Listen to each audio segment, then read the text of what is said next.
Pokoj Boží, bratia a sestry, som vďačná Bohu za toto nové ráno, ktoré nám daroval Hospodin. A rada by som prečítala z 20. žalmu zo pár veršov a od 7. verša. Teraz viem, že Hospodin zachraňuje svojho pomazaného, ozve sa mu z nebies svojej svetosti, v hrdinskej sile sa mu ozve spasenie jeho pravice. Títo dúfajú vo vozoch a tamtí v koňoch, ale my si pripomíname meno Hospodina svojho Boha. Oni klesli a padli, ale my stojíme a budeme pevne stáť. Haleluja. Toto je svedectvo Dávida a verím tomu, že je tak trošku aj svedectvo naše, že keď sme dúfali Hospodina, tak sme obstáli. Amen. A preto našemu Bohu patrí vďaka a chvála. A túžim, aby sme sa tak dnešné ráno, nevadí, že nás je menej, Pán Ježiš je tu prítomný, verím tomu, aby sme naozaj s chválou a vďačnosťou prichádzali pred Boží trón. Tak prosím vás, vy, ktorí ste vzadu, nemáte malé deti, poďte do prečie a spojme sa ako Božia rodina k oslave Božej.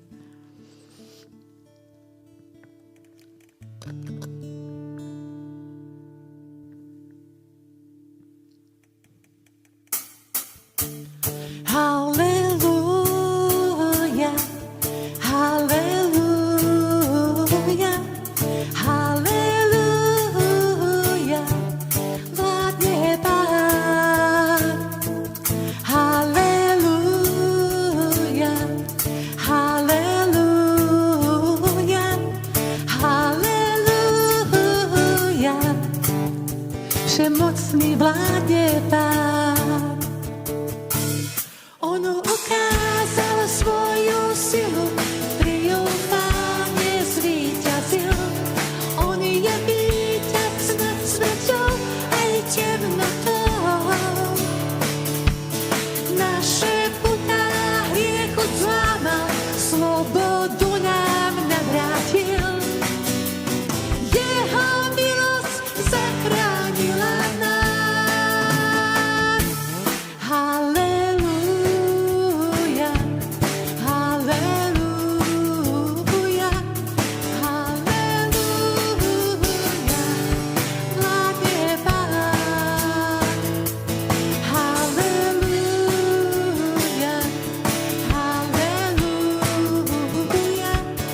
halelúja, halelúja, všemocný vládne Pán.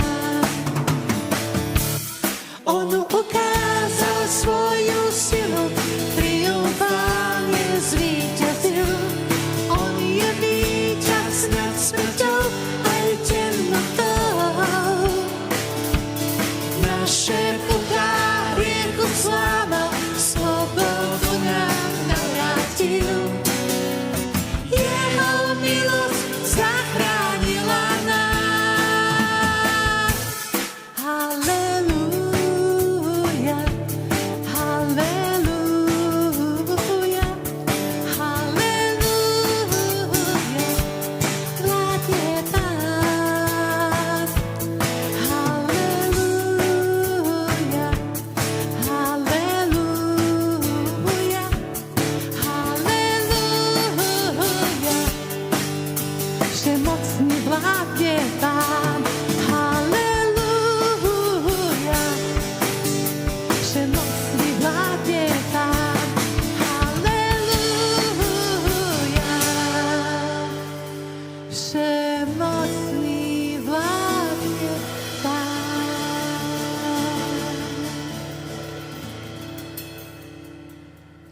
Chci, Pane, chváliť Tě, dennodenne víc. Chci, Pane, chváliť Tě, dennodenne víc. Hledat Tvoji tvář, poznávat milosť Tvou. Chci Tebe chváliť.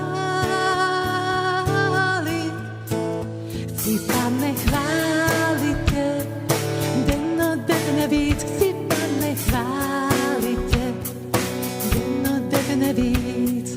Hledat Tvoji tvář, poznávat milosť Tvou. Chci Tebe chváliť.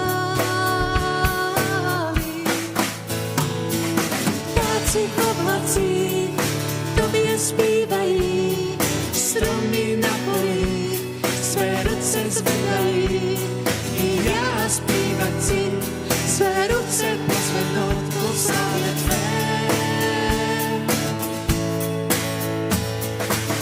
Vtáci v oblacích tobie spievají, stromy na poli své ruce zvedají. I ja zpívat si, své ruce pozemno do slávy tvé. Chci tebe více znát, dennodenne víc, chci tebe více znát, dennodenne víc. Hľadať tvoji tvár, poznávať milosťou, chci tebe více znát. Vtáci v oblacích tobie spívají, stromy na poli své ruce zvedají.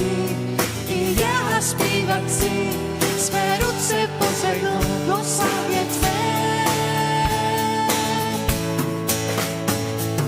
Vtáci v oblacích tobie spívají, stromy na poli své ruce zvedají. I ja zpívat si, své ruce pozvednu do slávy tvé. Chci v tobie lásku mít, dennodenne víc, chci v tobie lásku mít, dennodenne víc.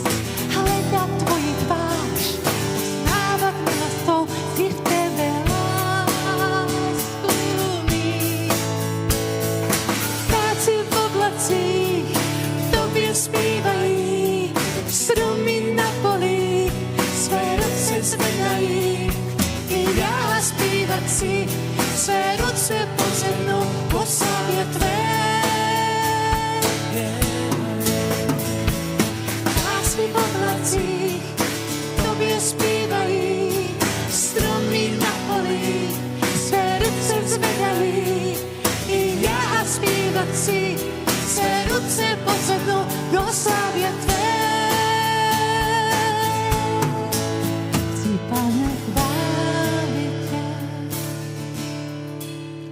Chci, Pane, chválit tě. Hledat tvoji tvář, poznávat milostvou, chci tebe chválit.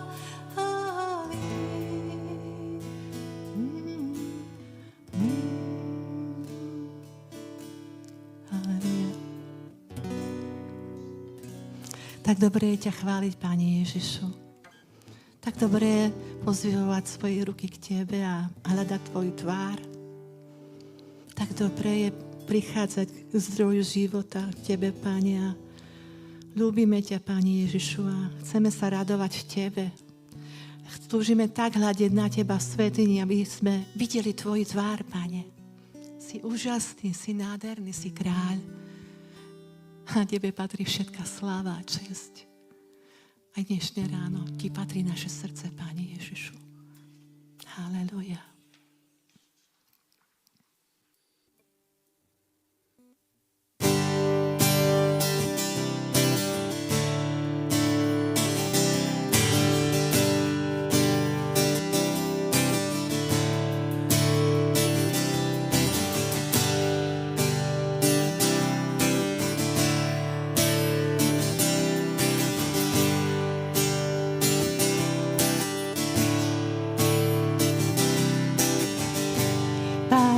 Som tak veľmi rád.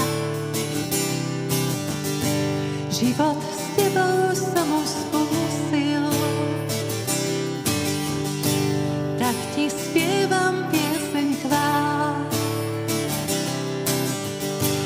Poznať Teba, že som túžil, Pane, som tak veľmi rád. Pane, som tak veľmi rád. Život s Tebou som už skúsil, tak Ti spievam pieseň chvál. Poznať Teba vždy som túžil. Svietiec zostúpil si k nám na túto zem, tu na kríži musel zmrieť za môj hriech.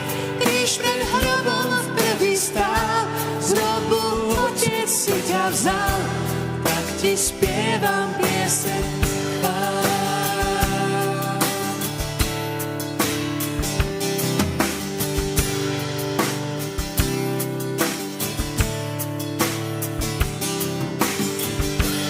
Pane, som tak veľmi rád. Život s tebou som ho skúsil. Tak ti spievam pieseň chvál. Poznať teba vždy som túžil.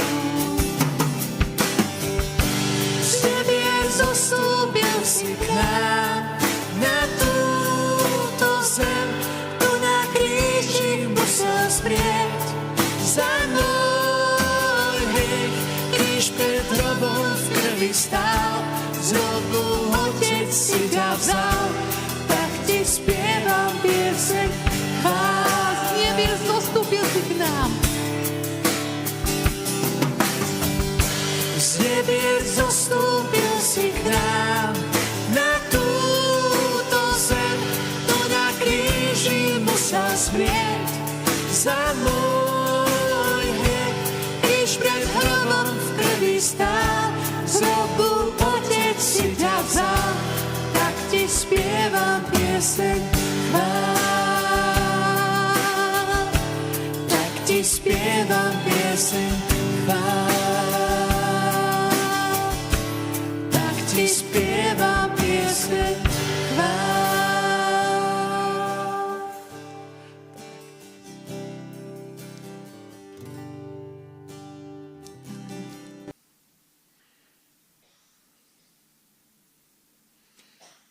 Oče nebeský, v mene Pána Ježiša Krista, aj túto chvíľu sa poddávam pod Tvoju milosť v slabosti svojho tela, ale verím, že v duchu posilníš, pomôžeš a že budem môcť otvoriť svoje slovo, aby si bol oslávený.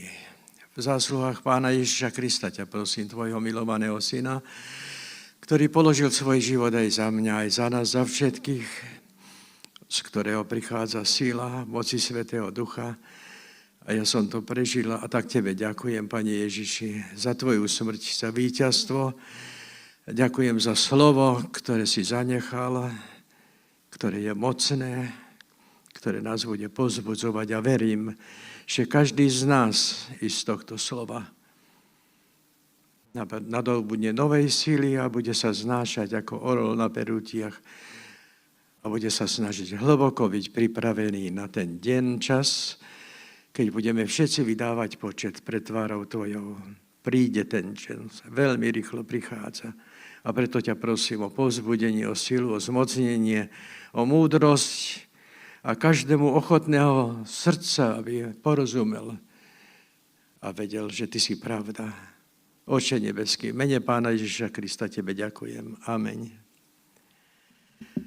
Tak sa teším, bratia a sestry, že milosť Božia je taká veľká a dáva nám prežívať prítomnosť svoju. Láskou nás obdarúva Pán Boh.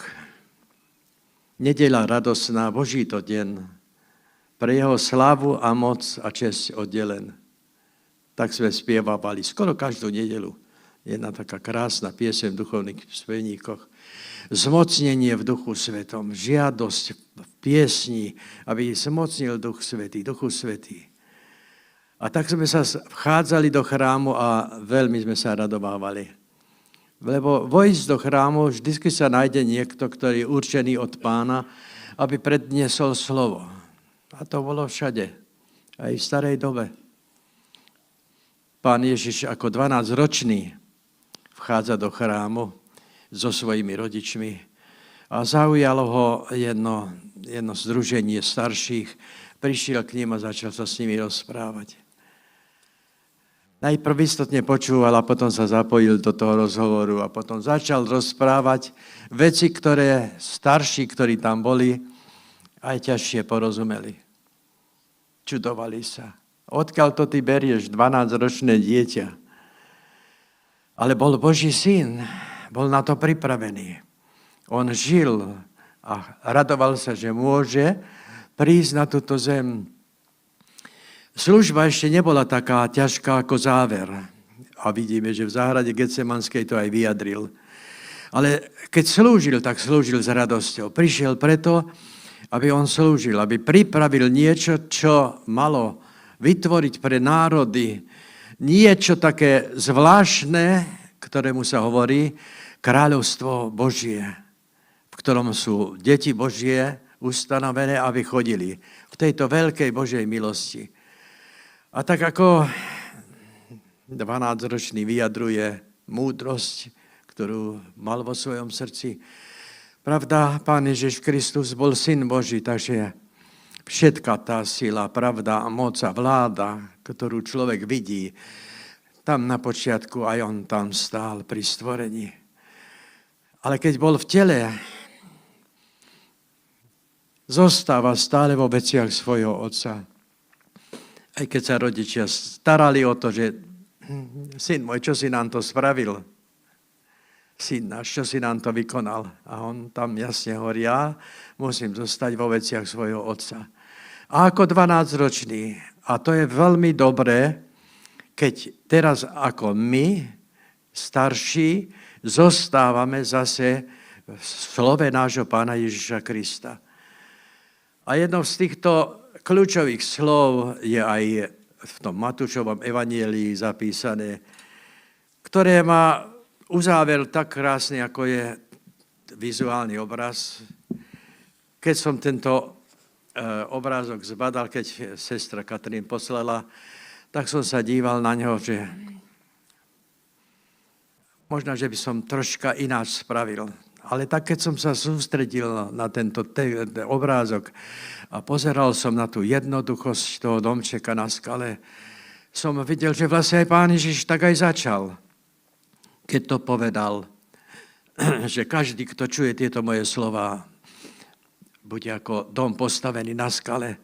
A on tak aj začal. A týmto spôsobom a touto myšlienkou by som chcel aj prejsť do slova Božieho. A je to Evanjelium svätého Matúša,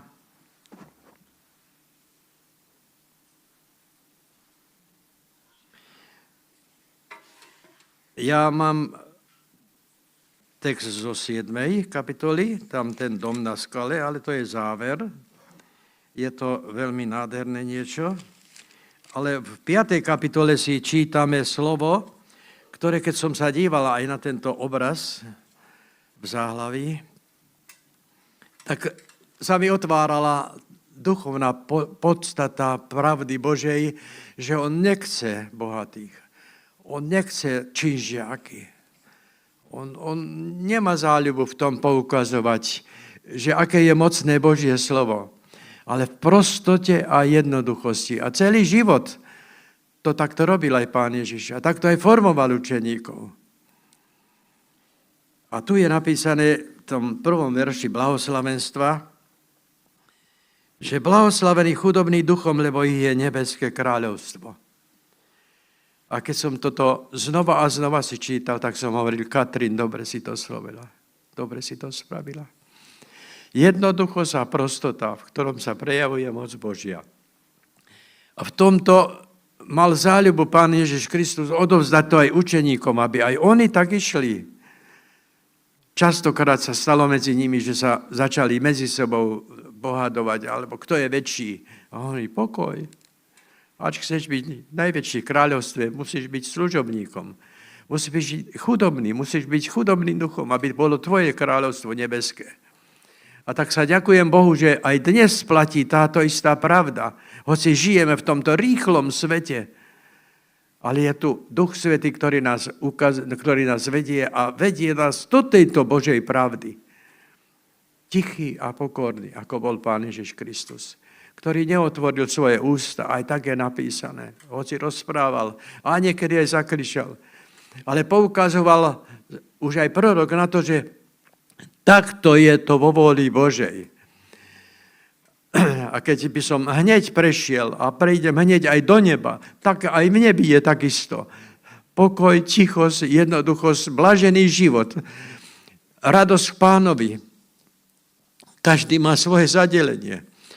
A takto, bratia a sestry, otváram aj tento biblický text, že je to nádherné v rukách Pána Ježiša byť. Rozprával to on v poslednej dobe, alebo presťahoval sa do Kafarnauma a tam bývala, tam blízko bola táto hora premenenia. Tam sa to odohralo. Máme v Biblii horu Tábor a horu premenenia. Oni sa troška tak niekoľko kilometrov vzdialené od seba, ale aj na hore Tábor sa veľa vecí odohrávalo, aj táto hora premenenia. A hora blahoslavenstva, tak, hora blahoslavenstva. A slova, ktoré tam používal, rád vyšiel vždy na vyvýšeninu Pán Ježiš, lebo zástupy išli za ním. To, čo sa odohrávalo v Kafarnaume, to nebola taká jednoduchá záležitosť. Nikde tak sa neodohrali skutky Pána Ježiša Krista, ako v tejto oblasti. Kafarnaum, Betsaida, Korazim. Bol som tam. Nikde na niektorej udalosti táto oblasť bola najľudnatejšia v tej dobe. Toto okolie bolo také centrum pohybu všetkých ľudí, aj bohatých, aj chudobných, lebo tak sa to dialo. A Pán Ježiš si práve túto oblasť zobral, aby na tejto zjavil svetlo Božie, tak ako je napísané v proroctve, že táto oblasť zažije prítomnosť svetla Božieho. A zo srdca učil učeníkov a povedal, lebo boli to veci, ktoré bolo treba upraviť v ľudských srdciach. Myseľ, aká má byť. Prečo prišiel, aby spasil človeka? Čo sa žiada od Boha, aby učinil človek? A tak hovorí blahoslavený chudobným duchom, lebo ich je nebeské kráľovstvo. Blahoslavení žalostiaci, lebo oni budú potešení. Najprv hovorí chudobný duchom, ale hneď aj hovorí, že prečo chudobným? Prečo sú blahoslavení? Lebo ich je nebeské kráľovstvo. Chceš mať nebeské kráľovstvo? Snaž sa podať Duchu Svätému, aby si bol chudobným duchom. Dneska je mnoho múdrosti, mnoho rozumnosti, mnoho vie človek, aj toto. Ale zostaň tichý, pokorný pred tvárou Božou, aby si získal nebeské kráľovstvo. Toto hovorí Pán Ježiš. To sa nezmení. To sa nezmení. A preto nás vedie do tohto života, do tejto jednoduchosti. Nenormálny svet, aký sa teraz otáča a my sme v takej oblasti blízko kaštieľa. No, to je niečo zvláštne, do čoho sa dostáva svet. A toto sú ešte len malé začiatky. Ale keď príde do toho ešte aj prenasledovanie, pretože sme veriaci, že sme chudobným duchom, ako obstojíme, príjmime tieto rady, toto slovo Pána Ježiša Krista, ktoré jasne hovorí, že ač ich budeme činiť, ač ich príjmeme, budeme ako dom na skale postavení. Blahoslavení tichí, lebo oni dedične obdržia zem. Dneska veľmi ťažko zachovať tichosť. Veľmi ťažko. Veľmi ťažko si zastaviť reč, lebo taká vrava beží okolo a to je jedno, či kde idete, či do obchodu, či aj v rodinách sa to začína takisto jedno cez druhé, ale stíšme sa pred tvárou Božou. Hľadajme kráľovstvo Božie. Lebo oni dedične obdržia zem. Ak nebudeš tichý, ak nebudeš stáť tak ako Pán Ježiš Kristus, ak nepríjmeš túto radu, ktorú hovoril Pán Ježiš Kristus, vtedy tomuto zástupu, nebudeš dedičom zemi. To je tu niečo zvláštne. Prečo to tak Pán Ježiš navezuje? Prečo to tak žiada? Aby sme neboli podobní tomuto svetu. Naše svetlo je niečo inšie ako tento svet vydáva svoje zvuky a svoje žiadosti a svoje veľké veci. Úplne iné, úplne iný. Sme povinní niesť evanjelium, postaviť sa rozsvičovi a zvestovať všetkým ľuďom, že Pán Ježiš Kristus zomrel aj za nich. A odovzdávať tieto Božie silné, mocné pravdy.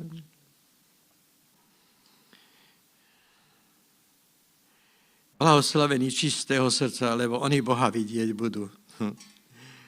Ač nebudem čistého srdca, Boha vidieť nebudem. A toto si vo svojom srdci každý strážme túto myšlienku. Musím byť čistého srdca. Pane, prosím, zachovaj ma. Aj tento deň. Toľko a toľko vecí sa hrdie na mňa. Zachovaj ma. Už ráno stávame k modlitbám, aby sme sa v duchu odovzdávali Pánovi. Aj líhame s ďakou, že nás ochraňoval a požehnával. Aká je to veľká moc Božia, čisté srdce. Zo všetkých strán útočia útoky nepriateľa, ale blahoslavený čistého srdca, on vie udržať aj štít oproti ohnivým šípom. Vie udržať. Ale vieme aj prehrávať. Pane, odpusť nám. Daj nám silu v moci Svätého Ducha, aby sme silneli v Tebe a radovali sa v Tvojej pravde. A tak ďalej je tu tých 8 alebo 9 blahoslavenstiev, myslím, že 8, jedni píšu 8 a druhí spávajú i to 9. Ale keď tieto veci sa odohrávajú a rozpráva učeníkom, žasli nad tým, aj zástupy, ktoré išli, lebo išli za ním mnohé zástupy z Galileje, z 10 mestia, z Jeruzalema, z Judska i zo Jordánia. Mnohé veci bolo, veľmi veľa záujemcov bolo počuť Pána Ježiša Krista, lebo on neučil ako učeníci, ale on učil ako moc. A to sa odohrávalo aj keď bol 12-ročný. Z neho vychádzala moc a to prekvapilo tých zákonníkov, farizov, učeníkov, kňazov. To všetko, kdekoľvek odpovedal, keď sa chceli ho chytiť. A on keď odpovedal tak múdrosti, že hneď prehrali. Ak je niekto bez hriechu, nech prvý hodí na ňu kameň. A už boli hotoví. Už aj boli zastavení. A potichu pomaly všetci ostávali. Jeho reč bola vždy mocná a je aj dneska, moji bratia a sestry. Keď otvárame svoje srdce preto, aby prihovárať sa v moci Svätého Ducha, tak je to veľmi dobre počúvať, je dobre žiť v tomto, radovať sa v tejto Božej sile a Božej moci. Lebo jeho reč preniká do srdca, do špíkov kosti.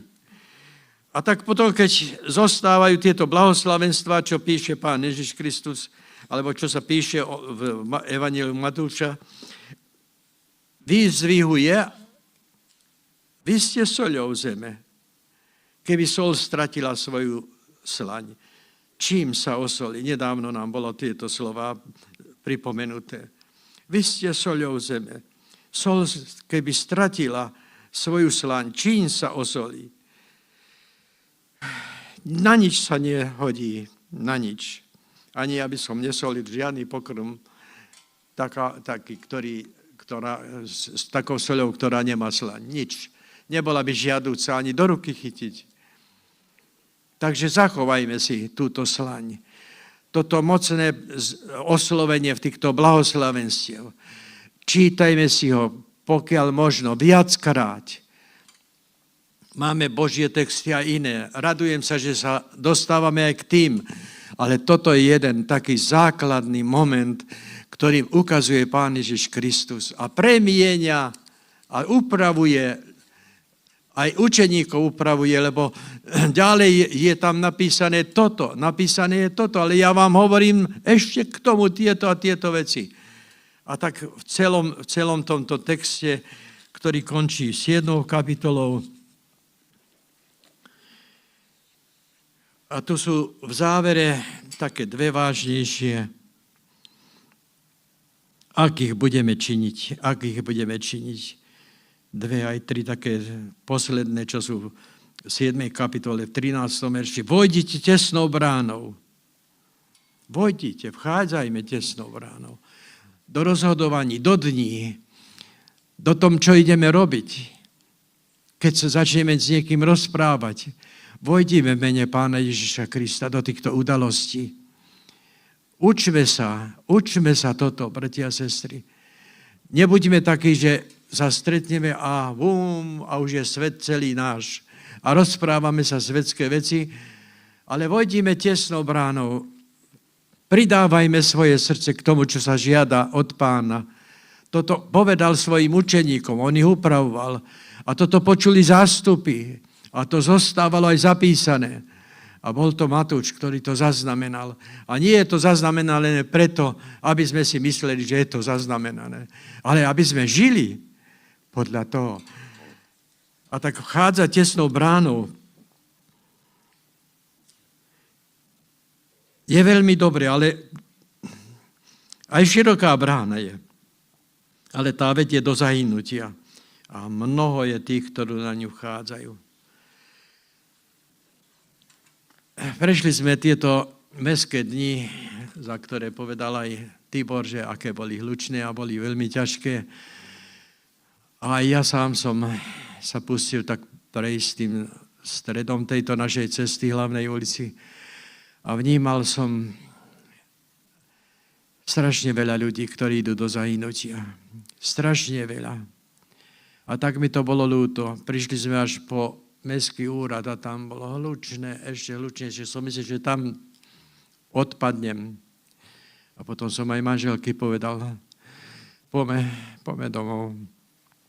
Bratia a sestry, my máme spasenie. Nech nám je ľúto aj tých, ktorí takto chodia. Žijeme ten život, že by videli na nás to svetlo, ktoré je zapálené. Odovzdávajme to. Svetlo, ktoré sa zapáli, sa nekladie pod nádobu. To znamená, neskrývaj sa, že si veriaci. Nezatváraj tieto dvere. Hovor, kým môžeš a využij každý moment stretnutia, okamihu.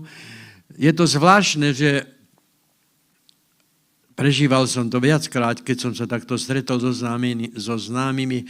Vždy sa naskytla, keď som aj neoslovil ho a nepovedal mu niečo o Pánu Ježišovi, ale doma, keď som si prešiel rekapitulácia, troška v mysli, akože som si to zopakoval, že čo ako bolo, tak som zistil, že tuto bol moment, kedy som mohol otvoriť svoje ústa.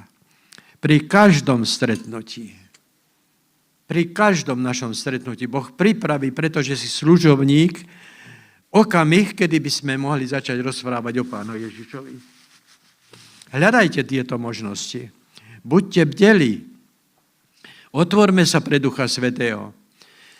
Veľakrát, keď sme doma a si povieme, idem sa prejsť a budem svedčiť, vyjdeme von a sú možnosti, sú viac raz možnosti, aby sme otvorili svoje ústa. A prejdeme pomimo, nespravíme to. Ale my sme nie na to povolaní, aby sme tieto veci nerobili, ale sme na to povolaní, aby sme vydávali svedectvo, žili ako deti Božie, ako tí, ktorí prijali Pána Spasiteľa. Niečo úžasné nám vydobil Pán Ježiš Kristus.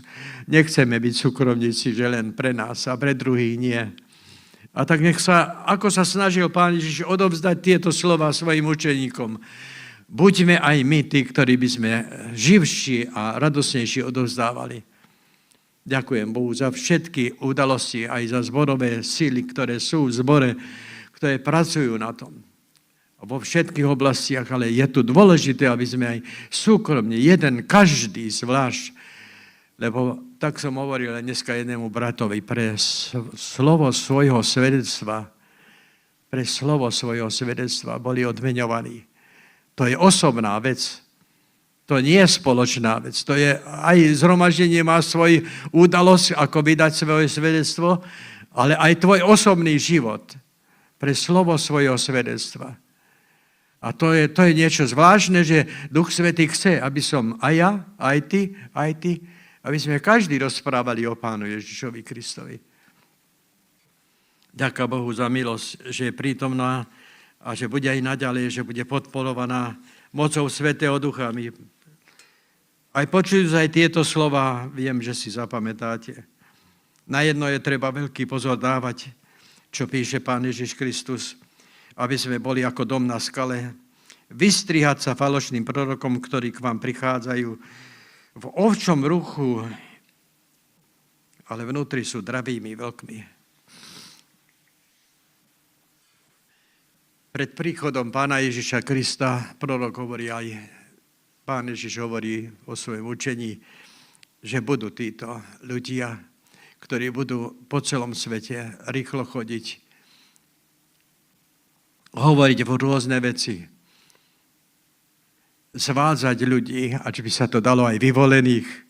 Ak sa cítiš vyvolený, buď opatrný, lebo tieto bytosti, títo draví vlci sú všade vôkol. Je toľko úžasných vecí aj na internete. Tak strašne veľa ich je. Rôznorodne, tak zvláštnym spôsobom, tak zaujato, tak mocne. A predsa nie sú zdravé, predsa sú v nich určité jedy, ktoré keď príjmeš ako tú celú udalosť, že áno, takto, a nedáš pozor, tak ten jed, ktorý je zároveň v tom všetkom, po určitej dobe začne v tebe pracovať. A zvedie ťa. A ty zostaneš stáť, alebo budeš činiť ako na mieste, ako správne postavený človek a budeš to rozprávať a zvedie ťa. A toto vystriha slovo Božie, že buďme opatrní. Čisté slovo prichádza skrze Svätého Ducha. A Duch Svätý nech ti osvedčí niektoré veci, keď sleduješ, nech ti potvrdí. Každé učenie, ktoré letí týmto éterom sveta, sa má kontrolovať Božím slovom. Slovo Božie je jasné, čisté. A to nám dáva nádherný pohľad na to, že aký máme byť, aby sme boli ako dom na skale. Jednoduchý, ale pritom mocný, odolávajúci vetrom, odolávací prívalom. Keď som sa díval na tento domček, tak hovorím, keby zafúkal väčší vietor, tak ho odtiaľ sfúkne. Ale v duchovnej oblasti to tak nie je. Čím si jednoduchší,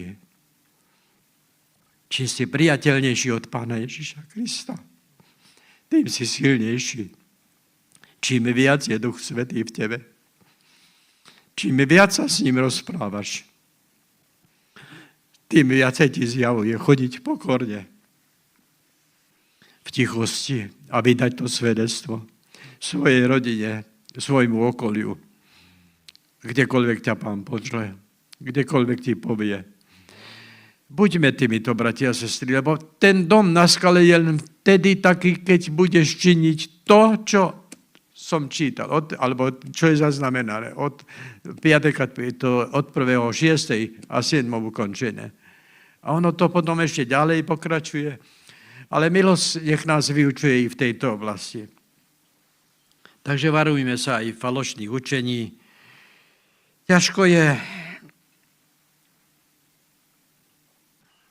Veľmi ťažko je takému človeku, ktorý nemá spojenie s Bohom a nečíta slovo Božie, odolávať falošným učeniam. Veľmi ťažko. A preto slovo Božie hovorí, že ak tieto slova, ktoré sú, to mám tu povedal, budete zachovávať, ak ich budete činiť, tak budete dostatočne silní. A keď prídu tieto učenia, budete vedieť im odolať. Budete vedieť im odolať a vy ostanete stáť nepohnutelní, čistí. A budete účastní kráľovstva Božieho, ktoré je také silné, nepohnutelné, nepominutelné. Lebo i v tomto Pán Ježiš hovorí, ak nebudete činiť, tak vás to zmetie.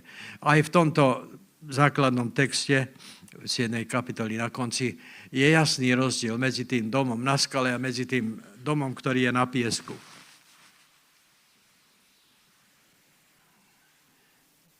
Častokrát to hovorím, aj dnes pripomeniem, 10 panní sú, 5 sú opatrné a 5 bláznivé. Je to na viacerých miestach je. Strom, ktorý donáša ovocie, ktorom nedonáša. Retola hrozná, ktorá donáša ovocie, ktorá nedonáša. A tieto veci žijú. To není vôbec tieto myšlienky, ktoré hovoríme tu medzi sebou, nie sú veci sveta, to sú veci cirkvi. To sú veci cirkvi. Že si letoraz, ale žiadne ovocie. Chceš, aby len druhí pracovali a ty nepracuješ. Chceš, aby sa len druhí modlili a ty sa nemodlíš. Chceš, aby tvoje dieťa bolo uzdravenie a ty sa za to nemodlíš. Alebo keď aj plačíš, tak plačíš len preto, aby si volačo získal. Bratia a sestry, buďme tými, ktorí chce nás mať Pán Ježiš Kristus. Buďme tými, ktorí nás Svätý Duch bude formovať a naďalej. Tam splanie aj v našom zbore ešte väčšia radosť. Máme radosť, máme pokoj, ale ešte väčšia radosť, ktorá nás pozdvihne, že budeme mať každý dostatok svedectva, každú nedeľu stretnutie, že keď niekto povie, že kto povie svedectvo, tak tu bude šora jeden za druhým. Pretože budeme mať plnú radosť. A plná radosť prináša aj ovocie. Plná radosť v Kristu Ježišovi, alebo účastenstvo Svätého Ducha dáva prežiť, pretože žiješ z pokromu, ktorý prichádza z neba. A Duch Svätý ho pekne dobre ho pripraví, tak aby ti bol veľmi dobre chutný. A keď ho prežiješ a zješ tento duchovný pokrm, tak v sile tejto sa zrazu objaví osobné z prítomnosti moci Božej v tvojom živote, ktoré ti vyprodukuje svedectvo. Ono to tak funguje, toto takto ide. A tak radosť Božia nech nás chráni, aby sme neboli tí, ktorí by sme nešli cestou Pána Ježiša Krista. Ešte je tu pred tým 24. veršom 7. kapitoly 21. verš. A toto tiež je veľmi varovné. Nie každý, kto mi hovorí, Pane, Pane, vojde do nebeského kráľovstva, ale ten, kto činí vôľu mojho Otca, ktorý je v nebesiach. Ten, čo činí vôľu mojho Otca, ktorý je v nebesiach. Takže to, čo hovoril Pán Ježiš Kristus, sám to vydal svedectvo vo svojom živote, že nič nehovorí sám od seba, ale prišiel, aby rozprával to, čo je vôľa Božia. A práve toto potvrdzuje tiež, že všetko, čo Pán Ježiš činil na tejto zemi, bola vôľa nebeského Otca, aby to vykonal, aby zjavil Boha Všemohúceho, ktorému aj on sám priniesol obeť svojho tela, že zomrel na Golgate. A tak pozor i na to, že nie každý, kto mi hovorí, Pane, Pane, vojde do nebeského kráľovstva. Budú dvere zatvorené. Nevojdu. Veď sme v tvojom mene aj uzdravovali. Veď sme v tvojom mene divy činili. Viete, koľko zhromaždení je také, že sa dejú všelijaké veci, všelijaké divy. Až žasne človek. Je toto možné? A slovo Božie hovorí, že a nevojde. Nevojdu. Kde je svetlo, kde je rada, aby som vedel toto rozlíšiť. Aby som vedel toto rozoznať, aby som stál tak, ako je vo voli Božej. Prosme Pána v duchu a pravde. Modlíme sa o to, aby nás Pán varoval, aby sme boli ochránení, aby sme boli čistí, najdení, ako sa jemu ľúbi.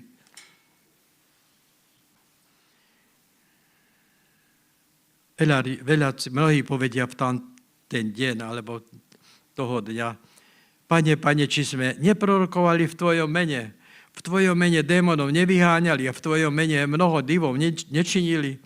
Nikdy som vás neznal. Nikdy. Toto je niečo ťažko porozumiteľné, keď v jeho mene toto robili, ale Pán Ježiš ich nepoznal. A robí sa to, žije, tento svet aj je. A sú aj také svedectvá, sú aj také aj videozáznamy. Ale čomu veria? Veria v Boha Otca? Veria v jeho Syna? Veria v Ducha Svätého? Veria? Alebo to miešajú, spájajú, točia to hore dole? A to sú veľmi vážne slova, pretože nepriateľ neobchádza ani náš zbor.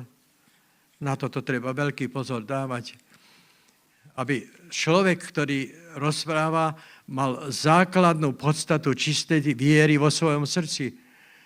Človek, ktorý spieva, aby mal základ v srdci položený, taký, aký má byť. Dom na skale, dom pevný, dom, ktorý keď povie a bude vyzývať k radosti, tak sa budú všetci radovať. Pretože všetci budú tak žiť. Pozor, ešte k tomu treba dodať. Aj ten, to musí byť súlad. Niekedy sa vyzýva k radosti a žiadna radosť nikde. Ale niekedy je to aj opačne, že ten, ktorý spieva, je dobre a ten, ktorý počúva, nie je dobre. Že neprežil dobre, neprežil požehnanie. Prežil trápenie, alebo vošiel do, jak je v knihe Kresťan napísané, keď som to čítal, tak som vnímal tú udalosť, ako kresťan išiel správnou cestou. A zrazu prišla taká skratka, hovorí, že no tadiaľ to by som mohol prejsť a veď vidím dopredu, tam sa to stretne. Ale keď tam na tú odbočku zišiel, tak zrazu sa našiel v tom zámku zúfalstva. Nevedel ako ďalej. Nevedel ďalej. Tam plakal,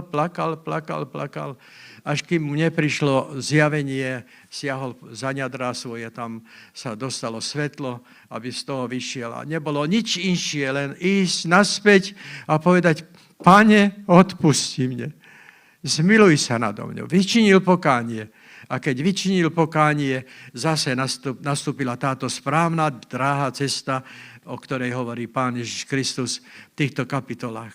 A aby si bol dom na skale, tak dávaj pozor na to, aby si stál aj v tejto pravde, ktorá je aj dneska zvestovaná.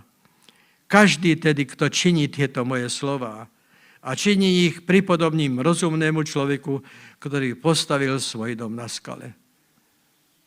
Pán Ježiš má veľkú radosť zo všetkých, ktorí stoja vo viere čistej, v očakávaní, pripravení do každej služby vydať svedectvo. Radovať sa na tomto svete v duchu, kráľovstve Božom, v rodine. Niečo. Taký je čas, ako keby sa už začínalo naplňovať, že všetci podriemali. Všetkých 10 panier podriemali. Mne sa to tak zdá, lebo aj dívajúca na udalosti, ktoré sa dejú vo svete, vidím, že skutočne je veľmi tak, že už iba, aby zaznela trúba, prichádza Pán. Takto to vnímam. Takže buďme opatrní, moji bratia a sestry. Radujme sa v Pánovi. Hľadajme túto cestu. Zostaňme verní a nech ten dom, ktorým sme my sami, je postavený rozumne, postavený na skale, prídu lejaky, prídu rieky, zavejú vetry, oboria sa na tento dom a dom nepadol, pretože bol založený na... Počúvate ma? Tento dom bol založený na... Ešte raz, tento dom bol založený na skale. Vďaka Bohu. Milosť Božia nech nás prevádza do života. Stojme na tejto skale. Stojme, nedajme sa zvyklať s ničím. Zostaňme v týchto drahých slovách, ktoré Pán Ježiš pre nás zanechal. Pán Boh nech vás požehná, upevní, zmocní. Poddávajme sa jeden druhému a slúžme si navzájom v radosti Ducha Svätého. A Duch Svätý nás naplňuje každé ráno, keď sa zobudíš, aby ti naplnil a dostal si novú silu, vyskočil a znášal sa ako na perutiach, ako aj ja v tomto mojom veku. Amen.